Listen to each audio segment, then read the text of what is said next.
सर्वकल्याणकारकं प्रधानं सर्वधर्माणां जनं जयतु शासनम्।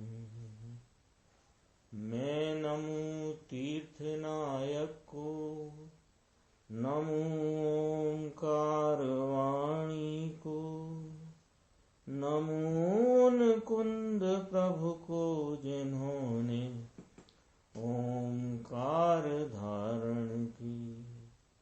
अहो उपकार जिनवर का, कुंद का दिव्य वाणी का, जिन कुंद ध्वनि दाता उन कहान स्वामी का। नमिऊण जिनम वीरम अनंत वर्णान दंसन सहावम भोक्ष्यामिनियम सारम केवली शुद्ध केवली भणियम। श्री नियम सार जी परमागम ग्रंथ है। इसके प्रारंभ में कल गाथा चौथी, 3 के बाद चौथी गाथा अपनी चलती है। पेज नंबर है 84। कारण कार्य नियम भाग 1 गुजराती का पृष्ठ क्रमांक 84 है। इसका दूसरा पैराग्राफ है ना। इसमें ये कहते हैं इस गाथा में कि यह जो मोक्ष के उपाय रूप नियम है, यह वास्तव में एक अभेद परिणति है और उसका फल परम निर्वाण है। ये जो अभेद परिणति है, इसका भेद पूर्वक भिन्न भिन्न निरूपण किया जाता है। तो इस प्रकार इस अभेद परिणति में जो ज्ञान दर्शन चारित्र अभेद रूप से रहे हुए अंतर्भूत हैं, उनका अलग अलग निरूपण होता है। सो यह भेद का निरूपण भेद के निरूपण के लिए नहीं, अपितु यह तो अभेद को बताने के लिए है। ये चर्चा अपनी चलती है। ये पेज नंबर 84 में दूसरा पैराग्राफ देखिए। पूर्वोक्त निरपेक्ष शुद्ध रत्नत्रय कहा था ना। निरुपचार रत्नत्रय रूप परिणति देखो। परिणति यानी पर्याय हुई। निश्चय मोक्ष मार्ग आत्मा की निर्दोष निर्विकारी दशा है। ये गुण नहीं है, गुण नहीं, ये द्रव्य नहीं, यह तो पर्याय है, परिणति है। कौन कि निरुपचार रत्नत्रय रूप परिणति। ये इसे नियम कहा, नियम कहा, मोक्ष का उपाय कहा, अवश्य करने योग्य कहा। तो यह निरुपचार रत्नत्रय रूप परिणति निरपेक्ष है, निरुपचार है और अभेद है। इसमें ज्ञान दर्शन चारित्र यानी ज्ञान का सम्यकपना, दर्शन का सम्यकपना, चारित्र का सम्यकपना, अनंत गुणों का सम्यकपना गर्भित है। तो इसमें 3 की मुख्यता करके ज्ञान दर्शन चारित्र 3 का भेद रूपता से कथन किया गया है। देखिए, मोक्ष ये गुण नहीं, गुण और द्रव्य तो अविनाशी त्रिकाल होते हैं। गुण त्रिकाल, द्रव्य त्रिकाल, अविनाशी। और मोक्ष का मार्ग और मोक्ष ये पर्याय है। हो गया ना स्पष्ट। द्रव्य यानी अनंत गुणों का आश्रयभूत एक त्रिकाली अभेद अविनाशी भाव तत्व वह द्रव्य है। और उस द्रव्य के अनंते जो स्वभाव हैं, वे उसमें त्रिकाल रहे हुए उसके गुण हैं। सो गुण और द्रव्य तो हुए त्रिकाली, और मोक्ष का मार्ग और मोक्ष ये हुई पर्याय। तो ये पर्याय है। मोक्ष भी एक परिणति है, पर्याय है, गुण नहीं है। ये गुण किसे कहना कि ज्ञान दर्शन चारित्र त्रिकाल स्वभाव एक रूप रहने वाला, ये तो कहलाता है गुण।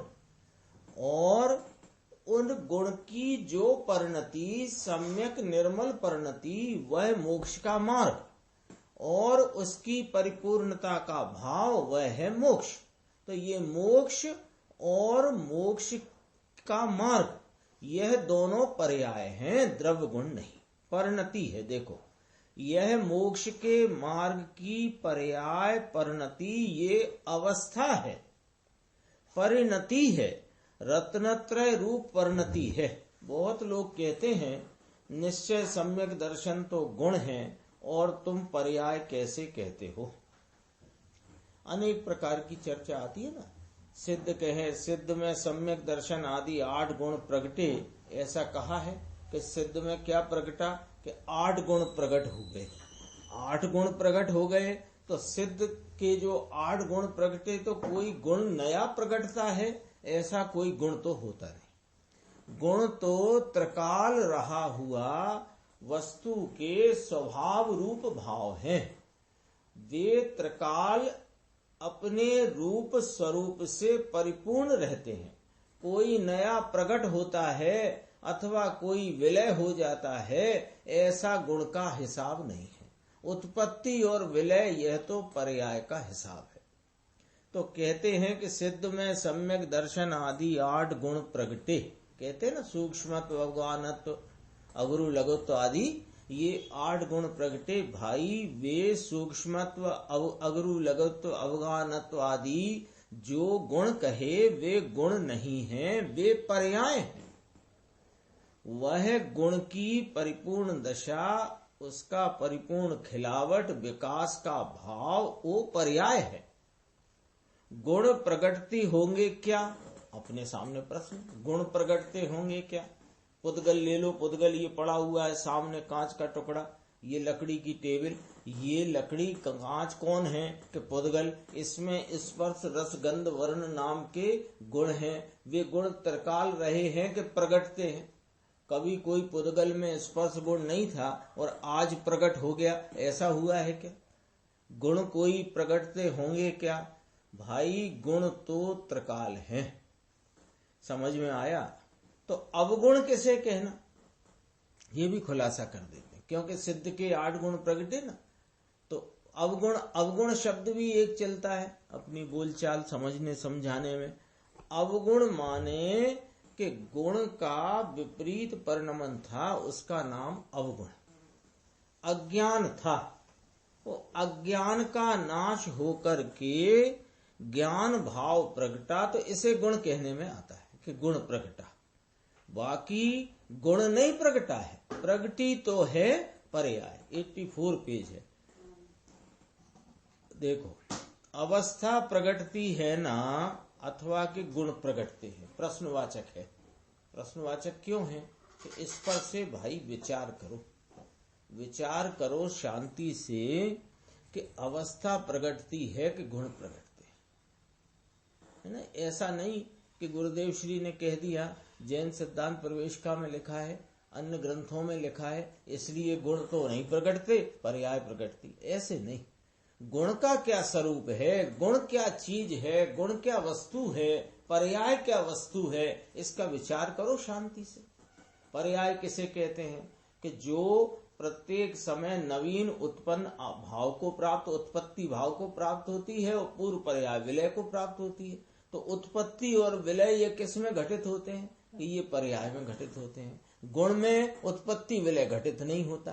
क्यों नहीं होता कि अभी अपन बात कर रहे थे, ये कांच की टेबल है, ये कांच पुद्गल है कि नहीं?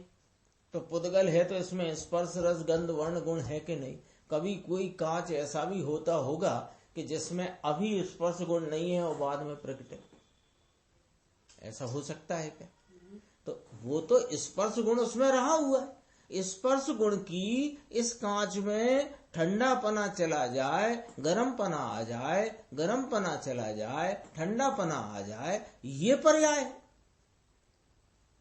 तो स्पर्श गुण प्रकट जाएगा क्या कि वो प्रकटता नहीं, वो होता है। और पर्याय प्रकटती है, तो जो प्रकटती है वो पर्याय होती है, और जो रहता है वो गुण होता है, और जिसके आश्रय से ये रहे हैं वो द्रव्य होता है। तो गुण तो त्रिकाल है। पूछते हैं कि गुण प्रगटता है क्या कि अवस्था प्रगटती है ना। तो गुण तो त्रिकाल है, अनादि अनंत अविनाशी जैसा द्रव्य है ऐसे अनादि अनंत इसके गुण हैं। पर्याय तो नई प्रकट होती है, सिद्ध की पर्याय भी सादी अनंत है। काल से सरखी रहे तो यानी काल के प्रवाह में नवीन नवीन सिद्ध पर्याय वो एक समान हो भले, लेकिन एक एक समय की अवस्था तो अलग अलग गिनने में आती है। साथ में गिनने में आई तो कह दिया सादी अनंत, साथ में किस अपेक्षा से, वैसी की वैसी है, वह की वह नहीं, वैसी की वैसी होने से सादी अनंत रूप कहने में आई, लेकिन वह की वह नहीं, क्योंकि अवस्था वह की वह रह नहीं सकती और गुण वह का वह ही रहता है। अन्वय के विशेषण वे गुण हैं, आती है ना उसमें 80 नंबर गाथा में प्रवचन सार। सिद्ध की पर्याय भी सादी अनंत काल से सरकी रहे तो उसको सादी अनंत कहा, और एक एक समय की अवस्था जुदी जुदी गिनने में आती है, साथ में गिनने में आए तो सादी अनंत, लेकिन अनादि अनंत तो नहीं कहा। क्यों कि अवस्था कोई अनादि अनंत होती नहीं, अवस्थाओं में सादी अंत होता है, सादी शांत, हाँ एक एक समय की है ना, तो वास्तव में पर्याय तो सादी शांत है और उसको वैसी की वैसी होने से सादी अनंत कहने में आता है। पर्याय सादी शांत ही होती है और गुण अनादि अनंत ही होता है, वह कभी अनादि शांत या सादी अनंत नहीं होता है। इसलिए ये जो भाषा आती है शास्त्र आदि की स्वाध्याय में, पढ़ने में, पढ़ाने, समझने, समझाने में कि देखो सिद्धों के 8 गुण प्रकट हुए, तो वो गुण प्रकट नहीं हुए, वह तो अवगाहनत्व अगुरु लघुत्व आदि के गुणों की पर्याय का परिपूर्ण विकास प्रकट हुआ, तो उसको इस प्रकार कहने में आया 8 गुण प्रकट हुए। सम्यक्त गुण प्रकट हुआ जीव को, तो सम्यक्त गुण प्रकट नहीं हुआ। श्रद्धा नाम के गुण में सम्यक्त नाम का भाव प्रकट हुआ, यानी अवगुण मिथ्यात्व टल गया और सम्यक्त गुण प्रकट हुआ, उसे गुण कहते हैं। प्रकटता किसकी थी? हाँ, किस गुण की? प्रकटता किस गुण की? तो श्रद्धा गुण की। श्रद्धा गुण की सम्यक प्रकटता हुई तो समुचित गुण कहने में आए। अनादि अनंत तो आत्मा और अनादि अनंत इसके ज्ञान दर्शन आदि गुण हैं, इनका आश्रय लेकर, गुणों के भेद का नहीं, गुण स्वरूप अभेद वस्तु का आश्रय लेकर प्रकट होती जो पर्याय, यहाँ मोक्ष के मार्ग की बात चलती है ना, तो उसका आलम्बन लेकर प्रकट होती जो पर्याय है, ये परिणति है, को समझ में आया। अब इसको पकड़ो यहां से कि यह अनंत गुणों का अभेद एक अपना निज आत्म वस्तु, इसका आलम्बन लिया, तो इसके आलम्बन से जो पर्याय प्रगटी, इसके आलम्बन में जो पर्याय प्रगटी, वो पर्याय एक है कि अनेक है, यहां से पकड़ना है पॉइंट इस गाथा का और आगे के कलश का, कि एक रूप स्वरूप अपना वस्तु, वस्तु कैसी कि पहले समझ लो, अनंत गुणात्मक, अनंत गुणात्मक एक अभेद वस्तु, इसका जिस वर्तती वर्तमान पर्याय ने आलम्बन लिया, तो वो वर्तमान पर्याय उस आलम्बन में वह सम्यक पने परिणमित हो गई, निर्मल परिणमित हो गई। तो अब यहाँ प्रश्न ये है कि ये एक पर्याय है, 3 पर्याय हैं कि अनेक पर्याय? एक पर्याय, क्योंकि वर्तमान अनंत गुणों की एक दशा, वह अपने अभेद तत्व का आश्रय लेती हुई उसमें झुकती हुई जो उपजी है, वो एक दशा है। तो उस एक दशा में निर्मल पना प्रगटा है, उस निर्मल पने में श्रद्धा का निर्मल पना, ज्ञान का निर्मल पना, चारित्र का निर्मल पना, अथवा श्रद्धा का प्रतीति रूप सम्यक पना, ज्ञान का स्वरूप संचेतन पना और लीनता रूपी चारित्र का भाव, ये एक परिणति है। इस एक परिणति में ये सब अंतर्भूत है। ज्ञान दर्शन चारित्र, उनको समझने समझाने को तीन प्रकार से कहा, ज्ञान दर्शन चारित्र। तो ये एक अभेद परिणति में तीन भेद किए गए। तो वास्तव में मोक्ष मार्ग एक अभेद परिणति का नाम है, और उसमें तीन प्रकार के भेद बताना, ये भेद कथन व्यवहार है। और इस व्यवहार से परमार्थ मोक्ष मार्ग को दिखाया जाता है, और वह परमार्थ मोक्ष मार्ग अपने अभेद तत्व के आश्रय से प्रकट होता है। ये जैन दर्शन का सार है। सम्यक दर्शन प्रकट हो गया, सम्यक ज्ञान हुआ कि नहीं हुआ, ऐसा तो होता नहीं। अरे तो चारित्र तो साफ छठवें सातवें गुण स्थान में आता है, शुद्ध ही है, एक ही परिणति है, तीन नहीं, अनेक नहीं। ये बात इस गाथा में बहुत अच्छी तरह समझाई है, और यही समझना, ये गाथा की स्वाध्याय का अर्थ क्या, कि ये बात अपने चित्त में निर्णय रूप बैठनी चाहिए, ऐसी नहीं बैठनी चाहिए अपने को कि देखो साहब, चौथी गाथा में अभेद परिणति की बात कही गई है, और फला जगह दर्शन ज्ञान चारित्र तीन प्रकार के मोक्ष मार्ग बताए गए हैं, तो उसमें ऐसा कहा है, इसमें ऐसा कहा है, ये इससे तेरे क्या हुआ? उसमें तो कहा है सो वो तो लिखा रखा है, इसमें कह गए आचार्य से लिखा रखा है, और अनादिकाल से यही बात चली आ रही है। लेकिन भेद की बात को भेद से समझना और उस भेद से अभेद को समझना, ये अपनी चतुराई है, और ये नहीं तो गए काम से।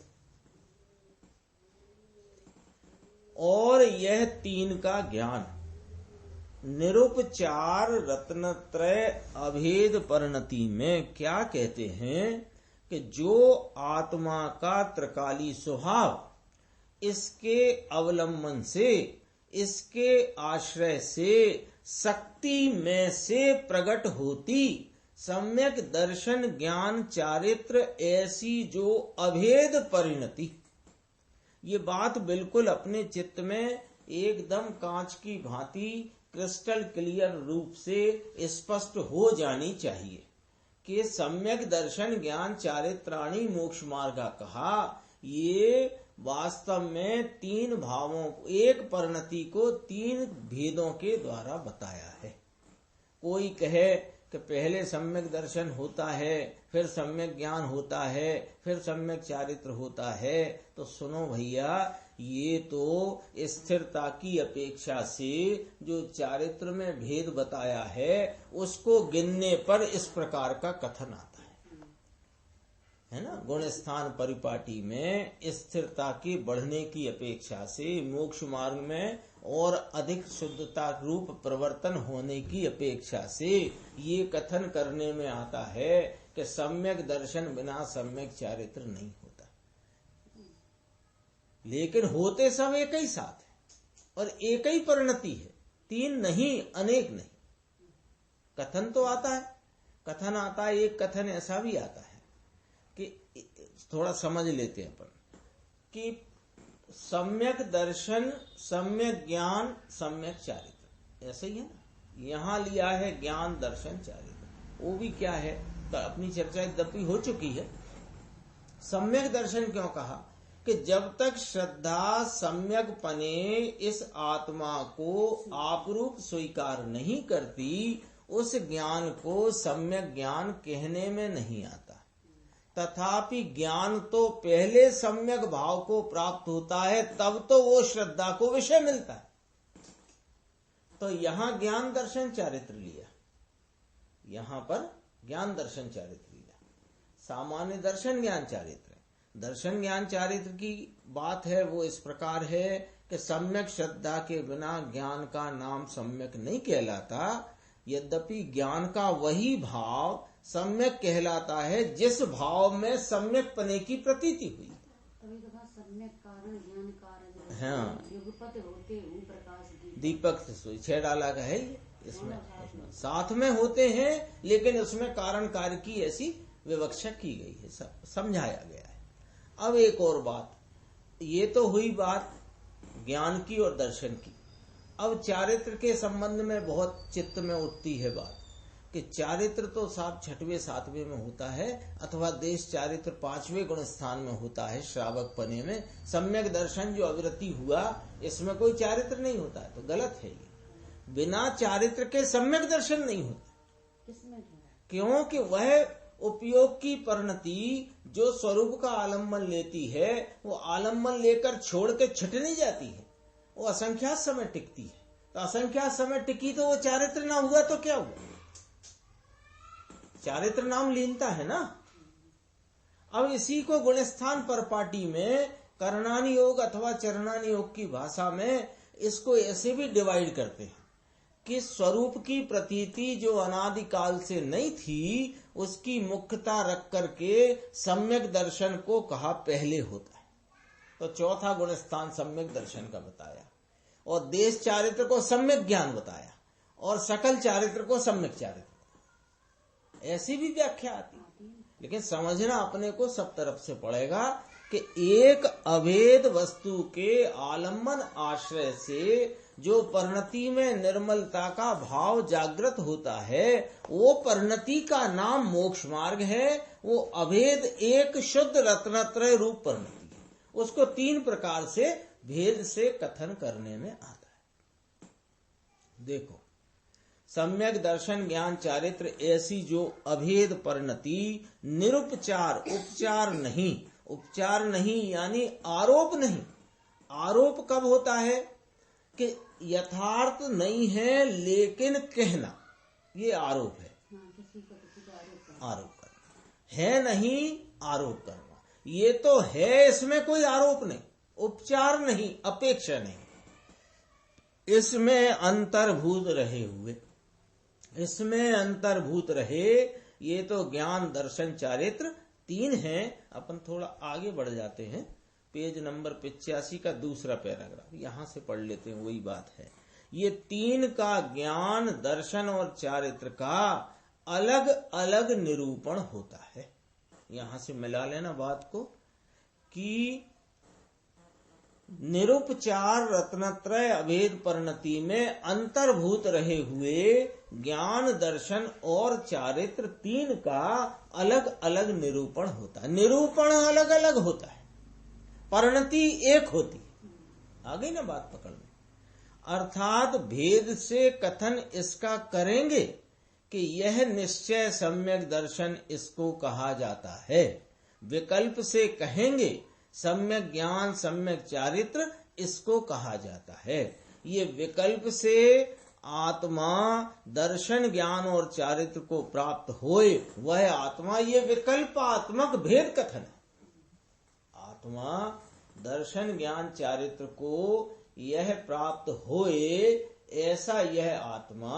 अब आत्मा करे तुम आत्मा, मैं आत्मा, जगत के अनंत आत्मा, संसारी आत्मा, मुक्त आत्मा, सब आत्मा आत्मा करो।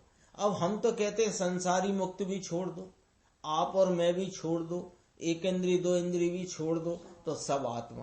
पर आत्मा माने क्या? तो क्या करें? तो भेद से कथन किया क्या कि जो दर्शन ज्ञान चारित्र को प्राप्त होए ये आत्मा। ये वाला भेद कथन अकाट्य है। क्यों अकाट्य है? कि ये जो कांच की टेबल है इसमें दर्शन ज्ञान चारित्र प्राप्त नहीं होता। ये शरीर, उंगली, हाथ, कंधे हैं, इनको दर्शन ज्ञान चारित्र को प्राप्त नहीं होते। तो जो दर्शन ज्ञान चारित्र को प्राप्त होए वह आत्मा। लेकिन क्या आत्मा दर्शन ज्ञान चारित्र के भेद रूप है कि दर्शन ज्ञान चारित्र स्वरूप अभेद रूप है? तो अभेद रूप है। अब अभेद को भेद करना सो क्या हो गया? व्यवहार हो गया, यानी वह निश्चय आत्मा नहीं। सब तरफ से बात को समझना पड़ता है, तब जाकर के अपने चित्त में, अभी विकल्पात्मक ज्ञान में ये निर्णय स्पष्ट होता है। और जब तक वहां निर्णय नहीं होगा तो अपना जो उपयोग है वो अनुसरण करके उस निर्णय का कैसे इस तत्व को अपनी अनुभूति में प्राप्त करें, ऐसा है। देखो, दर्शन ज्ञान चारित्र को प्राप्त हो वह आत्मा आएगा। आगे कलश में ये बात आएगी कि शुद्ध रत्नत्रयात्मक आत्मा है, ऐसा भेद से इसको समझाते हैं कि यह आत्मा शुद्ध रत्नत्रयमय है, ऐसा भेद से समझाना है। इसको यहाँ व्यवहार कहने में आता है। भेद कर दिया तो क्या कहने में आता है? व्यवहार कहने में आता है। भेद यह निश्चय को समझाने के लिए का कथन है, अर्थात यह जो तीन है ये भेद है। पहले तीन थे, ये तो निश्चय के तीन भेद थे। इसका जुदा जुदा निरूपण किया है, अर्थात निश्चय ज्ञान ये है, ऐसा विकल्प से भेद से समझाएंगे। निश्चय दर्शन ये है, ये भेद से समझाएंगे। निश्चय चारित्र ये है, ये भेद से समझाएंगे। आगे चलेगा ग्रंथ और उसमें सारी ये विस्तार आएगा। एक बात यहाँ निकल गई, देखना जरा। निश्चय के तीन भेद थे, है ना? ये निश्चय के तीन भेद समझना कि पहले तो निश्चय स्वरूप क्या समझना कि अपना त्रिकाली अभेद आत्मा वह निश्चय स्वरूप है, और उसके आलम्बन से जो निर्मल वास्तविक यथार्थ निश्चय रूप परिणति हुई वो परिणति व्यवहार है। लेकिन ये जो एक परिणति है ये निश्चय कही, और इसमें दर्शन ज्ञान चारित्र के भेद करे, ये तीन व्यवहार करे, और ये तीनों व्यवहार को निश्चय कहो। किसको? सम्यक दर्शन ज्ञान चारित्र रूप जो मोक्ष मार्ग है इसे निश्चय कहो, तो व्यवहार रत्नत्रय को व्यवहार कह रहे हैं। ऐसा है। या बाहर से चलते हैं अपन कि यह स्वरूप की यथार्थ प्रतीति, यथार्थ संचेतन, यथार्थ लीनता, इसको निश्चय कहते हैं। तो बाह्य में देव गुरु शास्त्र आदि की श्रद्धा आदि को व्यवहार कहते हैं। और जब इस दर्शन ज्ञान चारित्र रूप तीन निरूपण से कहे हुए भेद कथन को व्यवहार कहते हैं, तो एक अभेद परिणति को निश्चय कहते हैं। और जब एक अभेद परिणति को व्यवहार कहते हैं तो वहां निश्चय अपना कारण स्वरूप आत्मा वह निश्चय। यह तीन का ज्ञान दर्शन और चारित्र का अलग अलग निरूपण होता है। किस प्रकार कि यह ज्ञान है, ऐसे बताएंगे। देखो, भेद से कहकर यह अंतर अनुभव में होता ज्ञान वह ज्ञान है, ये भेद का कथन है, भेद रूपी ज्ञान नहीं। भेद से कथन किया कि अपने आत्मा का अंतर अनुभव रूप जो परिणमन है, जो भावश्रुत ज्ञान कहो, अनुभव स्वरूप संचेतन रूप अवस्था ज्ञान की कहो, वह ज्ञान है। ऐसा ये भेद से कहने में आया। और ये दर्शन है, यह चारित्र है, ऐसा भेद पाड़कर इस शास्त्र में, इस परमागम में, जिसमें मुनिराज कहते हैं इसमें मकरंद झड़ता है, अमृत झड़ता है, मकरंद झड़ता है। जो गाथा सूत्र आगे कहे जाएंगे उनमें दर्शन ज्ञान चारित्र के लक्षण जनाएंगे यानी बताएंगे। भेद का कथन इसमें और लक्षण बाद में बताएंगे, ऐसा कहते हैं। पहले कहा था ना, भेद पाड़ने के संबंध में और उनके लक्षण के संबंध में यह कथन है। चौथी गाथा का उत्थानी का, यानी टीका की पहली लाइन, टीका की पहली लाइन इसमें उत्थानी का रूप है। तो उसमें कहा था कि भेद पाड़ने के संबंध में और उनके लक्षण के संबंध में टीका का पहला शब्द था, यह तो अध्यात्म बात है। अर्थात सुनो, समझने के लिए बहुत धीरज चाहिए, उतावली का काम है नहीं, जल्दी जल्दी जल्दी जल्दी जल्दी जल्दी का काम नहीं है। बहुत धीरज से एक एक बात समझना। और अपने तो ये कोई खास बात अपनी स्वाध्याय में इस प्रकार चलती है कि गुरुदेव श्री एक ही बात को अनेक बार अपने सामने रखते हैं, और उस अनेक बार कहने में हर बार कोई नया न्याय, नया उसमें दृष्टिकोण साथ में खड़ा होता है। तो अपने पास विचार करने के लिए पूरा पूरा माल और अवसर मिलता है। तो अपने को यह एक तरकीब तो ये भी हो सकती है स्वाध्याय की। गाथा 4 में क्या कहा कि यह सब हम भेद से कथन कहेंगे। तो अब अपन ने समझ लिया गाथा 4 में इस बात की सूचना दी गई है कि आगे की गाथाओं में ज्ञान क्या, दर्शन क्या, चारित्र क्या, इस प्रकार का निरूपण किया जाएगा। ये गाथा 4 की बात हो गई। एक तो तरकीब ये, तो इसमें क्या होगा कि अपन बहुत जल्दी ये स्वाध्याय पूरी कर लेंगे, लेकिन उसमें अंदर तात्पर्य क्या, उसकी गहराई क्या, वो कुछ अपने को पता नहीं लगता है। एक अभेद परिणति, उसमें भेद क्यों, और भेद क्यों कह रहे हो उस अभेद की, और अभेद किस प्रकार है, भेद रूप क्यों नहीं, और भेद रूपता बताई सो क्यों बताई। ये सारी बात अपने को गुरुदेव श्री के माध्यम से उसका एक एक ऐसे दोहन होकर के मिलती है। ये तो कोई अपना भाग्य सौभाग्य बहुत बड़ा जो ऐसे महापुरुष की बात अपने कान में पड़ती है। अन्यथा ऐसा जैसा युग अभी चल रहा है, आगम प्रमाण में 5वां काल भरत क्षेत्र वो, और 5वें काल में भी जैसी ये सब वातावरण चल रहा है, उस सब के बीच में एक ऐसे कोई अद्भुत महापुरुष की, तीर्थंकर का द्रव्य जो है उसकी बात आपको, तीर्थंकर की सीमंदर परमात्मा की वाणी उस द्रव्य के माध्यम से अपने को मिलती है। ये कोई महासौभाग्य की बात है, ये कोई समझो छोटी मोटी बात नहीं है, लेकिन समझने के लिए धीरज चाहिए। यह आत्मा परमेश्वर सर्वज्ञ देव तीर्थंकर देव परमात्मा ने जो आत्मा कहा, यह आत्मा अविनाशी है। इसमें ज्ञान दर्शन आनंद आदि गुण हैं, वे अविनाशी हैं। ऐसे अविनाशी तत्व की अंतर्मुख होकर के सम्यक दर्शन होता है, उसको निश्चय सच्चा सम्यक दर्शन कहते हैं। वह मोक्ष का मार्ग है।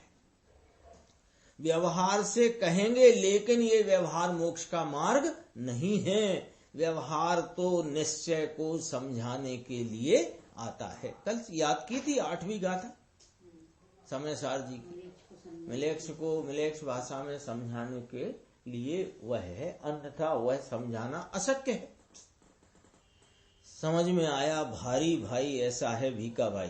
प्रश्न किया मुमुक्षु ने कि निश्चय को समझाने के लिए आता है व्यवहार, ऐसा पूछा उन्होंने कि आता है भेद। वहां भेद कह दो चाहे व्यवहार कह दो, एक ही बात है। तो आता है भेद, आता है व्यवहार। वहां देखो क्या व्यवहार आ गया, इसको ज्ञान कहिए, इसको दर्शन कहिए, इसको चारित्र कहिए, लेकिन व्यवहार स्वयं वस्तु है, धर्म का कारण है, ऐसा नहीं।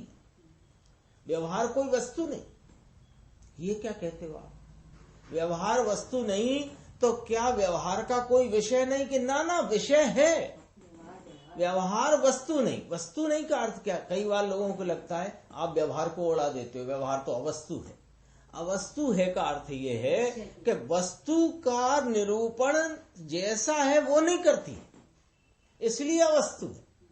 लेकिन व्यवहार का कोई विषय ही नहीं होता, ऐसा नहीं। यदि विषय नहीं तो व्यवहार किसका, या व्यवहार क्या? व्यवहार की अपेक्षा तो सही है। लेकिन व्यवहार को अवस्तु कहना यानी कि जो वस्तु सत स्वरूप जैसी है वैसा निरूपण व्यवहार नहीं है, इसलिए व्यवहार अवस्तु है।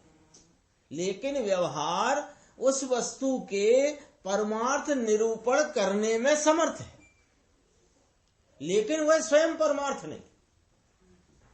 व्यवहार स्वयं वस्तु है, धर्म का कारण है, ऐसा नहीं है। भारी कठिन भेद पाड़कर, इसलिए भाई ने, पंडित जी ने खुलासा किया। जो टीका का अर्थ गुजराती में किया पंडित हिम्मत भाई ने, तो उन्होंने इस प्रकार खुलासा किया कि भेद कथन द्वारा अभेद को समझाने के प्रयोजन से 3 के भेद कहने में आएंगे।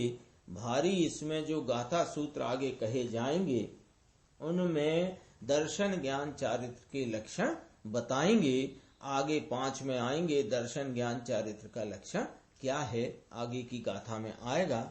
अब चौथी गाथा की टीका पूर्ण करते श्लोक कहने में आता है। श्लोक है मंदाक्रांता छंद है। देखो, मोक्षोपायो भवति यमिनां शुद्धरत्रयात्मा आत्मा ज्ञानं न पुनरपरं दृष्टिरन्यापि नैव शीलं तावन् भवति परं मोक्षुभिः प्रोक्तमेतद् बुद्धावजन्तुर्न पुनरुन्दरं याति मातु सा भव्या। श्लोकार्थ है, मुनियों के मोक्ष का उपाय शुद्ध रत्नत्रयात्मक यानी शुद्ध रत्नत्रय परिणति से परिणमा हुआ आत्मा है। कितनी स्पष्ट व्याख्या है। पहली बात तो ये समझना कि ये नियम सार में जो सूत्रकर्ता ग्रंथकर्ता आचार्य हैं, उन्होंने इस ग्रंथ को निज भावना के हेतु से लिखा है और टीकाकार मुनिराज भी इस सारी चर्चा को टीका करते हुए और उन पर कलश चढ़ाते हुए अपनी तरफ से यह बात कहते हैं। तो क्या बात निकल के आई कि इसमें जो चर्चा है वह मुनियों की प्रधानता से है ना, इसलिए ये चरणान योग का ग्रंथ कहलाता है, मुनियों की प्रधानता से है। अब मुनियों की प्रधानता से है तो फिर हम क्यों सुने पड़े? हाँ, तो सुनो, मुनि काय में आरूढ़ है? मोक्ष के मार्ग में। मोक्ष के मार्ग में उद्धत पने उग्र पने कौन आरूढ़ है कि मुनिराज, और हमको भी मोक्ष के मार्ग में आना है। तो मोक्ष का मार्ग क्या है, ये मुनियों की परिणति में से जाहिर होता है। कौन सी परिणति? बाहर की नहीं, अंतर की, उनकी स्वरूप आलम्बन रूप जो परिणति है उसमें जाहिर।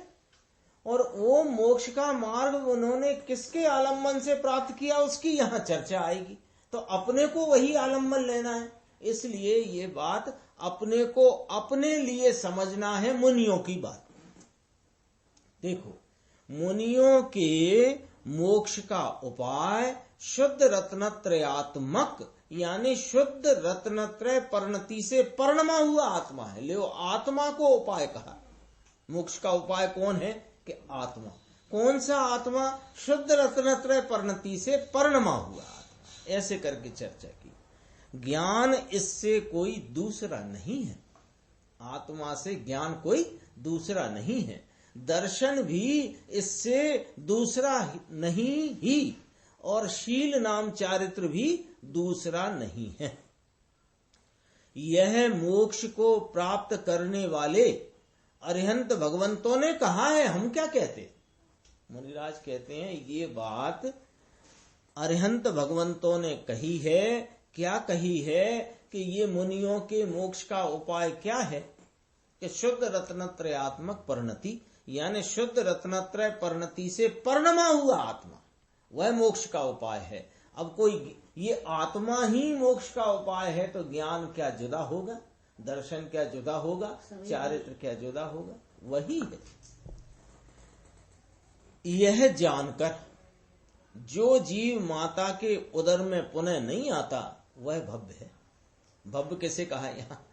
जो माता के उदर में, माता के पेट में, गर्भ में दोबारा नहीं आता वह भव्य है। यानी अभी इस कारणभूत आत्मा को कारण परमात्मा का आलम्बन लेकर एक दो बार कदाचित कोई गर्भादिक की, जन्मादिक की अवस्था हो, उसको गिनना नहीं। भव्यता किसे कहना कि जो इस जन्म मरण के चक्र से छूटने के लिए जन्म मरण रहित भगवान की शरण में आया, वो भव्य है। ऐसा लिया। गुरुदेव का व्याख्यान है, थोड़ा देखते हैं। देखो पेज नंबर 87। पद्म प्रभु मलधारी देव वनवासी दिगंबर संत थे। संत तो वन में रहते थे। कुंद कुंद आचार्य महाराज ने ये नियम सार किया। इसके 2000 वर्ष हो चुके। फिर यह पद्म प्रमलधारी देव ने लगभग अभी से 900 वर्ष पहले दिगंबर संत वनवासी मुनि हुए, इन्होंने ये टीका बनाई। इनके किया हुआ यह कलश है। अमृतचंद्र आचार्य भगवान के बाद हुए हैं पद्म प्रमलधारी। मुनियों के मोक्ष का उपाय मुनियों के मोक्ष का उपाय शुद्ध रत्नत्रयात्मक आत्मा है। देखो, पहले 3 को अभेद कर दिया। 3 कहे थे ना, दर्शन ज्ञान चारित्र, अभेद कर दिया। फिर कहते हैं मुनियों के यानी सच्चे संतों को मोक्ष का उपाय क्या चल रहा है? शुद्ध रत्नत्रय यानी कि व्यवहार संकेत ज्ञान चारित्र बिना का। ये बात कहां से ले आए? तीसरी गाथा से। विवरीयम परिहरतम, वहां से आई ना बात। व्यवहार संकेत ज्ञान चारित्र बिना का निर्विकल्प परिणति का जो भाव है वह मोक्ष का उपाय है। सच्चे मुनि होते हैं, इनको अंतर में भगवान पूर्णानंद प्रभु, इसकी श्रद्धा ज्ञान और चारित्र की परिणति अवस्था में परिणमा हुआ आत्मा वह मोक्ष का कारण है, ऐसा कहते हैं चंदू भाई। मोक्ष की पर्याय से लिया था ना, यहाँ तो आत्मा अभेद से लिया है। देखना जरा, ये पॉइंट पकड़ना है अपने को, आगे समझना है ना, तो ये पॉइंट पकड़ना। देखो कि क्या कहा। पहले तो कौन सा आत्मा बताया कि वह शुद्ध रत्नत्रय रूप परिणति से परिणमा हुआ आत्मा, ये मोक्ष का उपाय है। ये वाली बात कही ना यहाँ पर।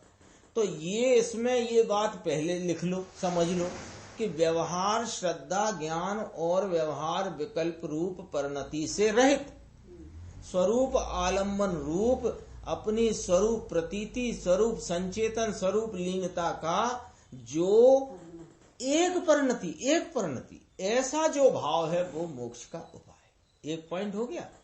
वह ये देखो, ऐसी श्रद्धा ज्ञान चारित्र की अवस्था से परिणमा हुआ आत्मा वह मोक्ष का कारण है। पकड़ गए बात अपन?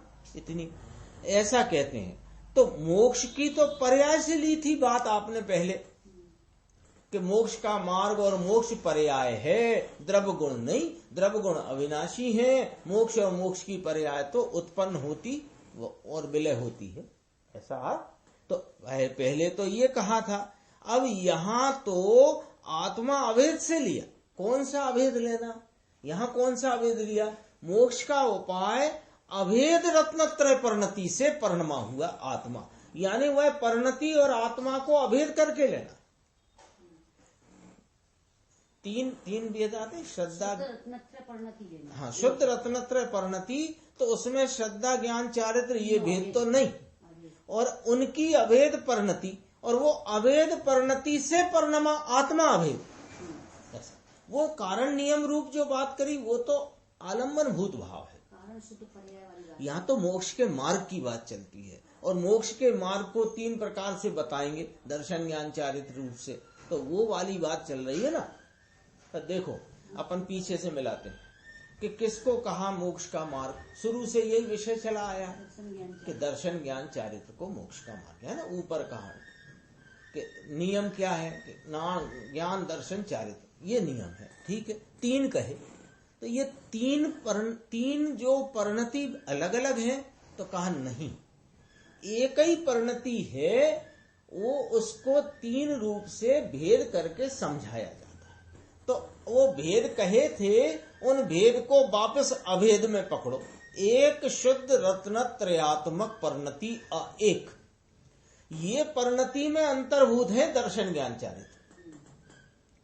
अब ये जो परिणति है ये किससे अभेद है? कि वो आत्मा से अभेद है। ये वाला पॉइंट पकड़ना है। क्यों? इसमें से पकड़ना है कि मुनियों को मोक्ष का उपाय नाम मार्ग क्या है? मुनियों को माने सभी को ले, जितने मोक्ष मार्गी हैं सबको। क्या? कि शुद्ध रत्नत्रयात्मक आत्मा है। तो शुद्ध रत्नत्रयात्मक आत्मा का ऑपरेशन करके पैकिंग करो। इस शब्द में से ऑपरेशन करो और पैकिंग करो। शुद्ध रत्नत्रयात्मक आत्मा। ऑपरेशन क्या? कि ज्ञान दर्शन चारित्र की सम्यक निर्मल परिणति का नाम मोक्ष का मार्ग है। सो ये ज्ञान माने स्वरूप का संचेतन, स्वरूप की प्रतीति, स्वरूप में लीनता। ये तीनों एक परिणति के तीन परिणति के एक परिणति तो पैक कर दो। एक तीन भेद नहीं, एक परिणति। एक परिणति ये किससे अभेद? कि ये अपने कारण स्वरूप आत्मा से अभेद वर्तती है लेना है, वर्तती है लेना। हाँ, वो आलम्बन भूत भाव नहीं लेना, पर वर्तती है किससे? कि उस अभेद तत्व से। तो ये अभेद पना लेना है, ये वाली बात। देव गुरु शास्त्र की श्रद्धा का विकल्प जो व्यवहार है, शास्त्र का ज्ञान विकल्प है, ये तो राग है, ये मोक्ष मार्ग नहीं। ऐसे ही पंच महाव्रत के विकल्प हैं, ये राग है, मोक्ष मार्ग नहीं। मोक्ष मार्ग तो मुनियों को इसको कहने में आता है। ये विपरीत का परिहार कर दिया 2 लाइन में। एक भी बात गुरुदेव श्री की आचार्य भगवान से खिसक के नहीं आती है, सब बात उसी का दोहन आता है। देखो कि मोक्ष मार्ग तो मुनियों को इसको कहने में आता है कि जिसको अंतर स्वरूप में पूर्णानंद का प्रभु आत्मा वस्तु प्राप्त है, इसके अंतर में इसका ज्ञान होकर प्रतीति होना, इसका ज्ञान में वेदन नाम अनुभव होना और इसमें रमणता होना, यह तीन से परिणित परिणति अभेद से परिणित आत्मा वह मुक्ति का कारण है। ल्योसा ऐसा कैसे लिया, ऐसा क्यों लिया, वो बताते कि देखो व्यवहार का विकल्प वह आत्मा नहीं है। ये कौन है? कि अनात्मा है। समझ में आया? तो अनात्मा तो मोक्ष का कारण हो नहीं सकता, क्योंकि मोक्ष आत्मा का होए और कारणपना अनात्मा में होए, ऐसा कैसे हो जाएगा? है ना? पेट आपका भरे और भोजन बच्चा करे, ऐसा कैसे हो जाएगा? समझ में आया? मार्ग भारी है भाई। ऐसा व्यवहार को तो कुछ गिनते ही नहीं यहां पर, और तुम भी मत गिनो। तुम यदि व्यवहार को गिनने आओगे ना, तो ये बात का अंतरंग समझने में बहुत बाधा खड़ी होगी। हाँ, यहां तो व्यवहार किसको लिया? भेद को। कहते हैं कि मुनि सच्चे संत जो हैं, इसको तो अंतर में आनंद की दशा का भान होकर के प्रतीति हुई है, अंतर निर्विकल्प ज्ञान हुआ है और निर्विकल्प चारित्र होता है। ये तीन से पर्णमेला आत्मा, ये मोक्ष का उपाय है। पर्णमेला समझ गए ना? पर्णमा हुआ, ऐसा कहना है यहाँ पर। पहला जो तीन का उपाय कहते, मोक्ष के उपाय को आत्मा कहा। लो, तीन का उपाय कहा था ना, तीन ज्ञान दर्शन चारित्र रूप उपाय, उनसे परिणमा हुआ आत्मा, उसको मोक्ष का उपाय कहा। मुनियों को मोक्ष का उपाय शुद्ध रत्नत्रयात्मक, शुद्ध रत्नत्रय परिणति से परिणमा हुआ आत्मा है। कहो समझ में आया? अपना स्वभाव ही आनंद और शांत है, वीतराग है। ये आत्मा परिणम गया है, ऐसा कहते हैं। कहो समझ में आया? भाषा ही कैसी है इस जात की, अजान्य मानस को तो ग्रीक लैटिन जैसी लगे। ये करता, ये इतनी चर्चा कि ज्ञान दर्शन चारित्र रूप परिणति वह एक अभेद परिणति है, तीन भेद करके उस परिणति को बताया। वह अभेद परिणति से परिणमा आत्मा मोक्ष का उपाय है। इतनी जो उसकी ऑपरेशन और पैकिंग, ये सब बात समझने की तुलना में व्रत पालना, अपवास करना, भक्ति करना, यात्रा करना, ये तो झट समझ में आता।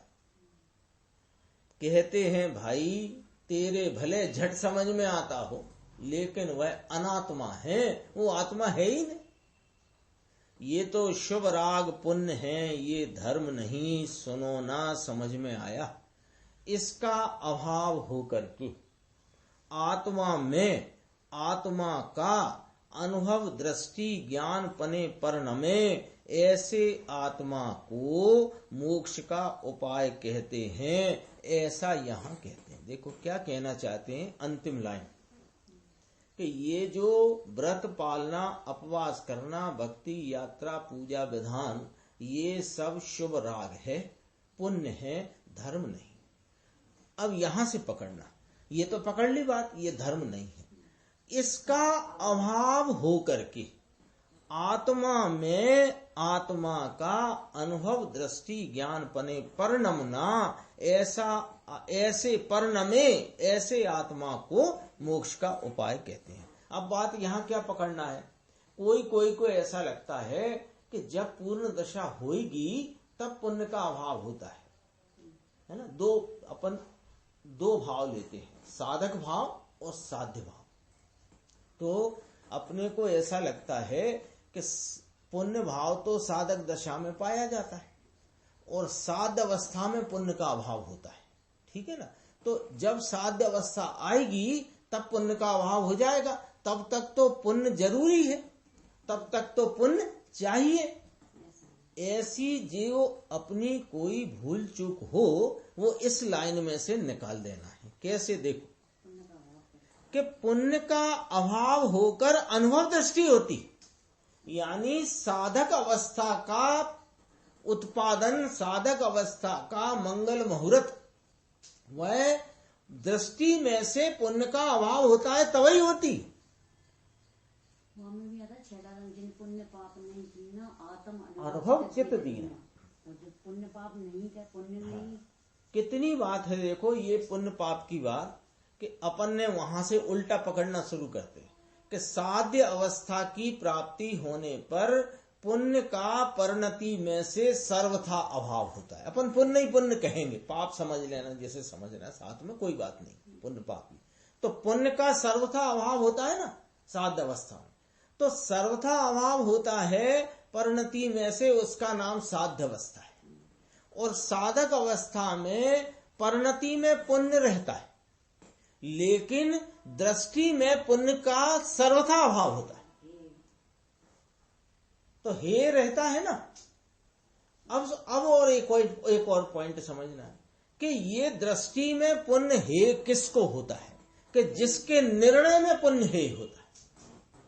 जिसके निर्णय में अभी ये हो कि पुण्य तो थोड़ा कार्यकारी है, अभी तो कार्यकारी है, ज्ञानियों के भी देख लो इस प्रकार का पाया जाता है, मुनिराजों के भी देख लो इस प्रकार का पाया जाता है। इस प्रकार का भाव रखता है जो निर्णय, उसको दृष्टि में से पुण्य कैसे है हुए। तो अपन तो उल्टे चले थे ना, परिणति में से परिपूर्ण रूप से पुण्य का अभाव हुआ साध्य अवस्था, परिणति में पुण्य भले रहे लेकिन दृष्टि में से सर्वथा अभाव वह साधक अवस्था। और ऐसी साधक अवस्था किसको आएगी, जिसके निर्णय में सर्वथा अभाव है। ऐसे पहले मोक्ष की व्याख्या करी थी ना। मोक्ष का उपाय तो ये कहा था, महा आनंद का उपाय, महा आनंद का लाभ, ये मोक्ष कहा था ना। तो महा आनंद का उपाय निरुपचार परिणति कही। लो फिर यहां कहा ये तीन से परिणमा हुआ आत्मा, जुदा जुदा है, शरीर वाणी मन तो जड़ कहाँ रह गया दूर, कर्म बरम भी कहाँ रह गया, उसकी तो कोई चर्चा है नहीं। दया दान व्रत भक्ति का परिणाम भी कहाँ रह गया, ये तो राग विकार विभाव है, ये तो सब बाहर छोड़ो। अब यहाँ तो आत्मा पूर्णानंद का नाथ प्रभु स्वयं है। इसका जो सम्यक दर्शन, इसके तरफ के सन्मुख की निर्विकल्प वीतरागी दशा, वीतरागी ज्ञान, वीतरागी चारित्र, यह स्वयं इसको मोक्ष का उपाय न कहकर तीन पने परिणमा, ये तीन जो कथन किए इन रूप से एक पने परिणमा, ये तीन को तीन लेकर नहीं चलना, तीन की एक अभेद परिणति से परिणमा आत्मा वह मोक्ष का उपाय है। भाई देखो ना, समय अपना हो गया है। आगे चर्चा अगली स्वाध्याय में चलेगी। निज निधि निज में बताई, यह अनंत उपकार है। उसके लिए जिन आनी माँ को वंदना शत बार।